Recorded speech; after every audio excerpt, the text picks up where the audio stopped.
Hello, ladies and gentlemen, and welcome to another review here on Pez of the Mind. I am James Phoenix. He is Chris the Mole. Yeah. He is. And today, as part of the Summer of Disney. I don't know why I put an echo on that. Summer. Yeah. We're taking a look at an album, the Disney Villains Simply Sinister Songs album, right there. And this is basically just a compilation album of villain songs from various Disney movies. And Pink Elephants on Parade. Yeah. I still argue they're not a villain. They were a hallucination. True. He was the enemy in that situation because, or alcohol was the enemy in that situation. Yeah. True. But apparently they countered it. I don't know. They did, but that'll go into some issues I have with the city. Okay. Yeah, I can agree. I didn't get to check this out. Unfortunately, there's actually I had the physical album. Mole downloaded it. But there's actually a physical aspect to this where you can apparently put it in your computer and get crafts, recipes, and other stuff. I did not actually get to try that part out, unfortunately. Yep. So it's worth noting I didn't download it. I streamed it legally on Disney Life. I'm glad to download it. You like bought it and just downloaded it from like iTunes or something. But fair enough. Nope, it's on that Disney Life app, which is basically like Netflix for Disney. You pay £5 a month and you get access to all the Disney channels on demand, wherever the hell you want to watch it. And you also get access to all the Disney shows and a load of the old ones, like Recesses on there and stuff, Netflix style. But you also get books. You also get books, movies, and songs and stuff. So yay! Cool. Also, fun fact: Descendants is September. In the UK, Descendants is September. Oh, okay. I know it was meant to be, I think, today in America. It is tonight in America. I'm going to watch that. Thank you for reminding me. You're welcome. Well, back to this. This is an interesting compilation ranging from some of Disney's earlier films like Dumbo and Lady and the Tramp up to some of the more recent ones like Home on the Range and Princess and the Frog. And generally the songs are, as far as I can tell, for the most part, just as they were in the movies. I can't verify for the ones of the movies I haven't seen. Like there's a song from Home on the Range. There's a song from Pete's Dragon in here. So I'm not sure, but I would assume those are also as they are in the movie. Yep. The artwork on this is pretty cool. That's the Siamese Cats. The Siamese Cat song from Lady and the Tramp is on here. I think give you a little spiel of information about each song in the little booklet, which is nice. So that's good. Nice artwork there. That's Ursula there. Scar. Good stuff. Oogie Boogie and Louie are there. Which my main issues with this is the songs themselves. Yes. Pink Elephants on Parade should not be included. Mm-hmm. Home on the Range, it was a good film, don't get me wrong, but that song's not really, doesn't fit with the rest of the classic villain songs. Also, there's a lack of Hellfire from Quasimodo Nightmare. Hunchback of Notre Dame, yeah. Hunchback, yeah. Where the hell was that song? I agree. That should have totally been on here. And also, it's worth noting, this came out August 2010. November of 2010 was Tangled. They've released soundtracks early. Where's Mama's Know? Mama Knows Best. You would think. That would instantly make it so you're making out that villain song is as good as your classic. That's advertisement for your new film. Everyone wins. It's true. Mama knows best. Licking the momsy. They have that weird fucking Jafar song that's complete horseshit of You're Only Second Rate, which says it all when people it comes from an Aladdin film, which isn't Aladdin. It comes from one of the sequels you see people list with Cinderella Back in Time, Beauty and the Beast, the Christmas special, and all the terrible Disney sequels. It should have been the song from the end of Aladdin 1, which it might have been short, but it was better. Agreed. But not as you know him. Yeah, but and the even worse thing about that on the physical CD, I don't know if it listed it this way on the app, but this is hilarious. If you can see this, if you look on the physical album here, if it's not too shiny, it's too shiny. Sorry, well you can see the song in question. You only second rate is number 9 right there. right there. But you'll notice it says in parentheses after it, the return of Jafar is part of the song name and identifies the movie as Aladdin and the King of Thieves, which is the third Disney movie that this song is not even in. Okay, so it's misprinted on that. On the app, it just listed it as the song, and underneath it, it just says what it was from, of Return of Jafar. Now, see, in this case, it misprinted. It says The Return of Jafar is part of the song title, and then it says it's from King of Thieves, which is the third film. So whoever put this together didn't even know Disney movies. Which, yeah, like I said, that song's... I don't like... That song's just bad. And the other interesting thing to note on here, yeah, it's not a very good song. His song in the Broadway musical was better. His song in the original was better. That too. Instantly better than the Broadway one. Fair enough. Well, he sings that one in the Broadway one too, but he has another one in the Broadway one. No, I mean, if we're comparing the Disney films, which is what the album was, Aladdin the film instantly takes precedent over Broadway. Most of the Broadway songs, none of the original ones are any good. Mm-hmm. Because that's what I find anyway. I think one was good in The Lion King, but then they put in a film anyway. So yeah. And Aladdin, the remake with Will Smith, goes at the bottom of the list until they prove me otherwise. I doubt that, because it's still going to be better than the two shitty sequels. Mainly because this will have effort put into it. That's true. And over, King of Thieves had effort put into it. They brought back Robin Williams anything. King of Thieves is a good movie. Return of Jafar is shit. I would just say having Robin Williams in it does not instantly mean it has effort. I point you to Flubber, the remake. No, but it is a hell of a lot better than Return of Jafar. They brought in Aladdin's dad as a character. They had a great story with it, and the songs are good. So I think it's better than Return of Jafar at the very least. It's better than Return of Jafar, but it's still miles and miles below Aladdin. Well, yeah, obviously it's a sequel. That's kind of a given. But when you look at the... That's not true. Empire Strikes Back. But yeah, when you look at the list of live-action movies, even if they're not as good as the animated ones, like the Cinderella ones, and even Jungle Book, while I had problems with Jungle Book, you can tell there was definite a serious effort there. Mm-hmm. The Aladdin sequels were basically just episodes of the TV show dragged out an hour and a half, which is boring because there's a reason they were 21 minutes, because kids don't want to pay attention that much longer. Mm-hmm. Well, the Return of Jafar very obviously was, because that was nothing more than a backdoor pilot for the series to begin with. King of Thieves was a little bit better than that because it knew that it was the last Aladdin thing, because unlike a lot of the other Disney ones, the Aladdin TV series is actually in canon with the movies. It's the first movie, Return of Jafar, the TV series, and then the third movie, which was supposed to be the bookmark end of the entire Aladdin saga. So they did put a little more effort into it, knowing it was the end, to the point that they even brought in the counterpart finale song for the Peddler singing Arabian Nights, which was originally intended for the end of the first movie, and they used it to bookmark the series, which is very cool. I will just say, I don't even know if it is in canon anymore. Why's that?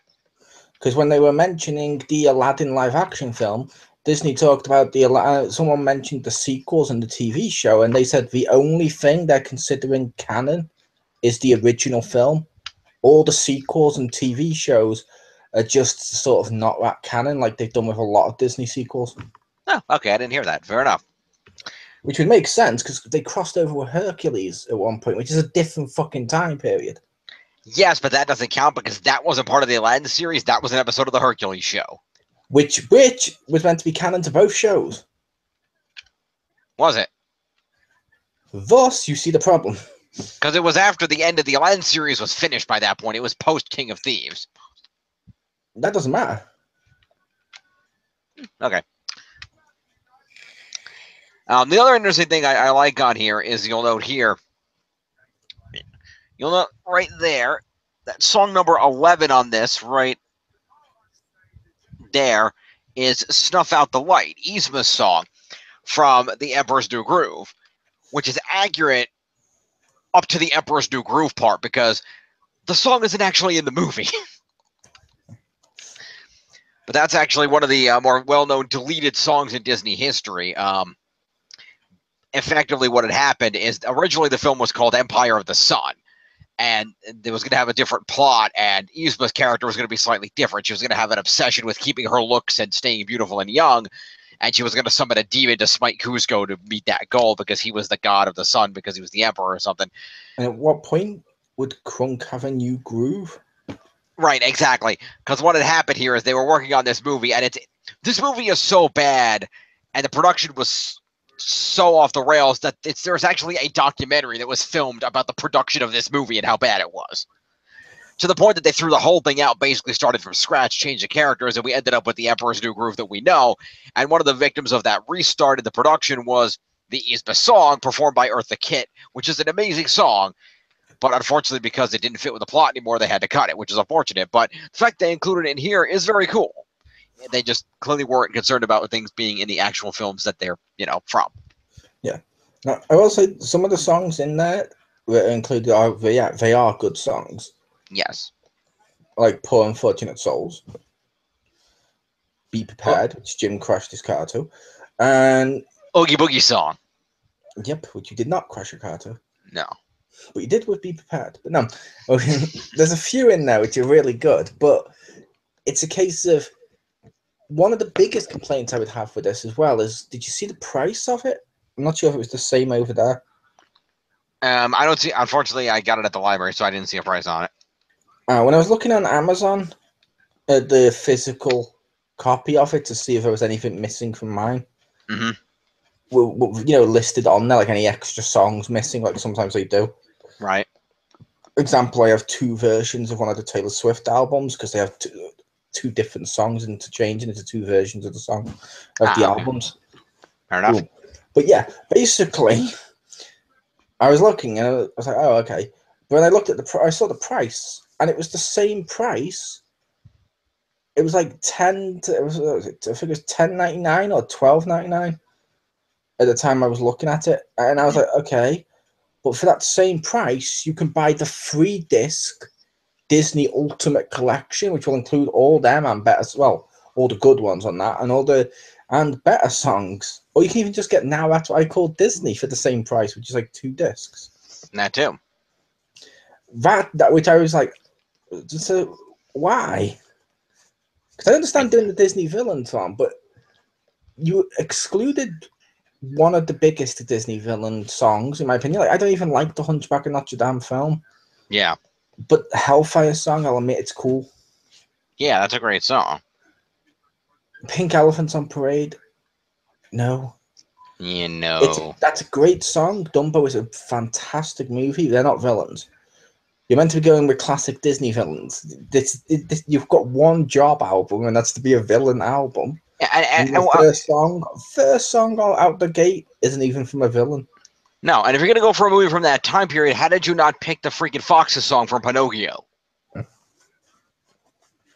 Yeah, there's lots of I diddle-dee-dee, an actor's life for me. Come on, that would work great. Yeah, The Great Criminal Mind, or whatever it was called, from The Great Mouse Detective. Or that, yeah. But it's a case of you're just like, okay, that's happened. Plus, I want to be like you on there. Yes, it is. It's still debatable if he was really the villain. Well, he wanted to steal Man's Red Fire. I don't know if he wasn't the villain. That was really Shah Khan, but he was a side villain. He was, but when they say like most sinister songs and they show the cover, you think it's going to be it's not really sinister at all, no. Now, I will say, Cruella's song, I'm okay being on there because while it wasn't sung by a villain, it's definitely about her. And when you think Cruella, you think the song. That's completely... Yeah, that makes sense. Cruella de Vil. Cruella de Vil.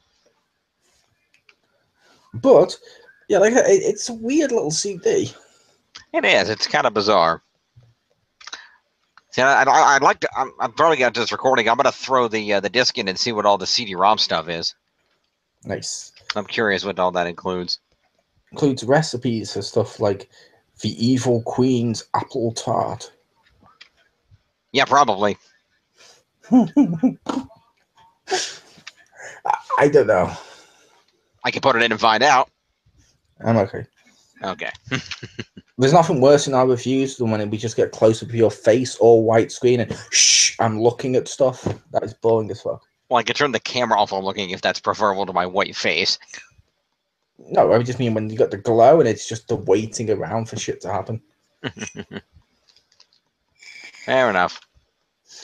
I mean, it'd be like if you're watching, like, I know, let's say you're watching a Broadway play. Since you keep bringing up Broadways, let's say you watch a Broadway play. How much would you hate it if the actors stopped midway through, pulled out their scripts, went through and started looking up what they're supposed to do next? Mm. It would be it'd be boring as fuck. Fair enough. But it's got recipes and stuff on there, so yeah. It does. Crafts, recipes, and more, according to the album. So that's cool. Scar's recipe is go into someone's house, take over it, and make their wife go fetch you food. Yeah. That'll be his recipe. He did it too. He did. It's true. But yeah, Scar song's cool on there. It's like, I will admit, if we're going to do bad Disney sequels, as much as I like this one, I still know it's a bad Disney sequel. I would have put the lullaby from Lion King 2 there. Yeah, Zero Song. That was good. Kovu. Yeah, the lullaby. I love that. Would have worked good, yeah. I love that song. I love that song so much. I even bought the collection of Lion King 1 and 2 albums of both just to get that one song. So nice. I mean, they did have the song which like I think was on the Broadway first. He lives in you, Hannah. That song's complete crap. It just sounds like you're trying to do Circle of Life again. I like that song. And not as well, so I'm like, okay. But I got the lullaby, so yay. And Love Will Find a Way. Yeah. I also have a soft spot in my heart for In Your Panty. That's a good song. So fucking shit, but it's so catchy. I kind of like We Are One from that movie, to be honest. We have pride deep inside. Yeah. We are one. See, like I said, that film, it's not a good movie, as people will say. I did enjoy the film. And yeah, most of the songs in that I do love. Like, he is not one of us. Yeah. Which has one of my favorite scenes where he looks down, he's got the scar on his face, and you just see Scar's reflection. Slightly mirroring what Simba did with Mufasa, yes. Yeah. That's obviously the intent. But it's fucking brilliant, because it's like, evil as plain as the scar on his face. I'm like, oh, of course, so now this kingdom just won't trust people with scars. Cool. Well, then also a follow-up question. Okay, he's not actually Scar's son. He was chosen to succeed him. But even if he was Scar's son, in those cases, scars aren't hereditary. Why does he also have a scar? He got given one in the movie. Oh, okay. When she slapped him in the face and this scar goes across his face. Oh, okay. I didn't realize that was when the scar came. Okay, that makes sense now. Yes. But also, based on, as people have mentioned with The Lion King, and how lions actually work, Kovu would have to be either Scar's son or Simba's. Mm-hmm. I might even go so far as to say Mufasa, but that's way the fuck too late. Mm-hmm. So it can't be Mufasa, because otherwise he'd be a full-grown lion at the start of the second one. So it has to be Scar or Simba, just due to the fact there is no other male lion.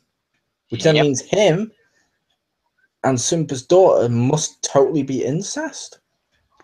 Either way. Well, so were Simba and Nala. Yeah, they must have been. But I know a lot of Disney fans will argue, well, maybe there was another male lion you don't see before the start of The Lion King, and that's how Nala's came about. Well, in an attempt to salvage something they didn't think about, there has been points where Disney, like the producers and people from Disney, have come out and said, no, Nala's father is a different lion. Yeah, there is. Even though that makes no biological sense.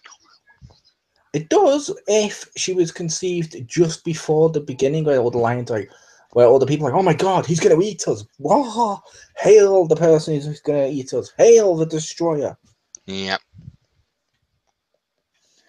Which literally people crowding around to see the person who's going to destroy their lives. It's literally like an Obama rally.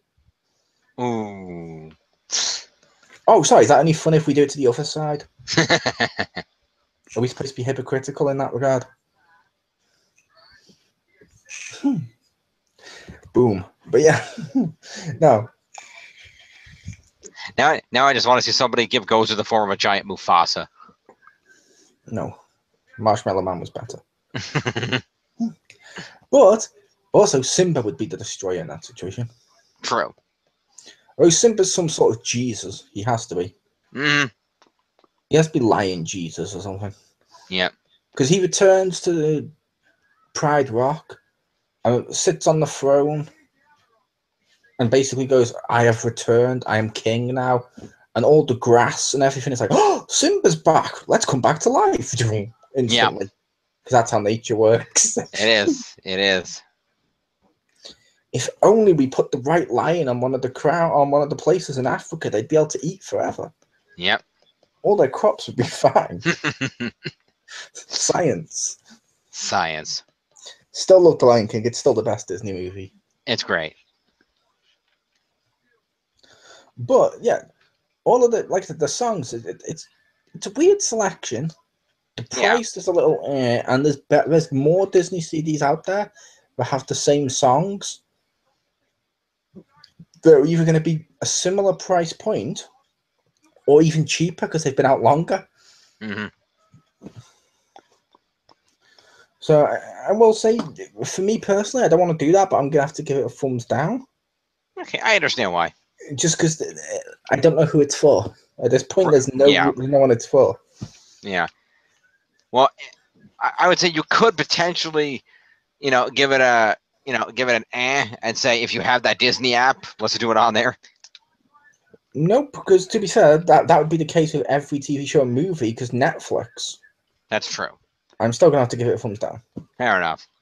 And even if you're on that Disney app, there's other Disney CDs that have better songs. True. So it's not even worth watching it on that point, or listening to it. I have to agree. I mean... Well, a weird fact with the app. Yes. You can Comcast it, which is fucking awesome. So I can go and put like Ultimate Spider-Man on the TV, or Recess. Yes, Recess is on there. I'm hoping they get Weekenders because I fucking missed that show. I miss that show more because no one fucking remembers it. But yeah, Weekenders. I want to put, but you can do that with all their TV shows and all their shorts. Like they got some exclusive DuckTales, Spider-Man from the new one coming out. Star Wars is on there. Clone Wars, Rebels, the lost episodes of Clone Wars. Movies are on there. You can just stream to your TV. Even books, you can stream it to the TV. CDs cannot go to the TV. There's no cast button. When you hit play, it just plays it on your device. And I'm like, oh, okay. I kind of want to do it on the TV so I could use my TV as a radio. That's interesting. Not here, but like work. I could just cast it to the TV at work, turn it down, and that'd be great for TV. But that's just a weird little feature. But still, Disney Life, and it's meant to come to America soon. People who need to check that app out. Yeah, definitely. Yeah, I don't even know where to rate this numerically because it's like most of the songs are good Disney songs that you know. It's just a weird compilation of an album. I'd say about 80 to 85. Yeah, that's probably about right because it's worth a lot for the song. That's what all your numbers are. They're all somewhere between 80 and 85. I'm going to give it 80, 85. Oh, I don't like this. 80 to 85. Oh, this is really good. 80 to 85. That's not true. I get that thing the other day, a freaking 60. Out of 70. No. But yeah, I would say, it's good for the songs, but there's better ways to hear these songs. So it's probably not worth it to go out of your way and pick it up. You can get the songs elsewhere, but it is an interesting little compilation. Yeah, it's a cool concept. I would have liked to have seen them do Disney villains like they did there. There's a bigger line. Mm-hmm. Now, I know they've done Disney villains as something else, but similar to what they've done with Disney Princess and stuff, I wanted to see stuff like more Disney villain films or a Disney villain cartoon. Yeah. Or a film about the descendants of the Disney villains. Wait. Oh, actually, they could probably get 2 out of that. Maybe milk it with some sort of totally canon series midway through, but then when the sequel comes out, just like, nah. You better toss out a couple of novels that also get immediately discarded, too. To be fair, they're novels. They should instantly be discarded. Yeah. People, listen here. Advice. This is the biggest advice you'll ever get. Do not read a book. It takes you like 5-6 hours to get through a book like that, and then you'll be like, okay.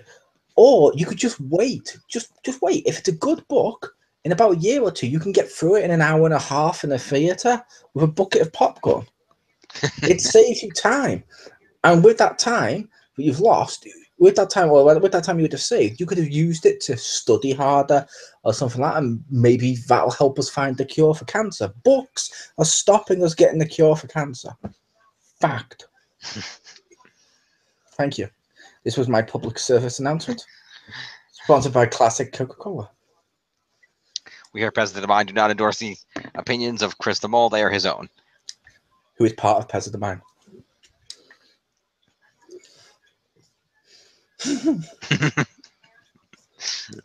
You're like, damn it, yes. I know, but that doesn't mean that the group as a whole has to endorse your thoughts. They do that all the time in different organizations where one person might have thoughts and they say, well, the organization's thoughts aren't represented by him. This is his individual thoughts.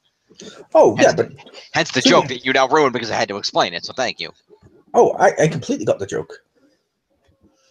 But I would just point out, those organizations aren't organizations where every one of their videos is them constantly saying other opinions to each other. True. Otherwise, I'm going to have to come out here and start stating, the sky is blue. Both people from New York who are in our videos can't drive a car.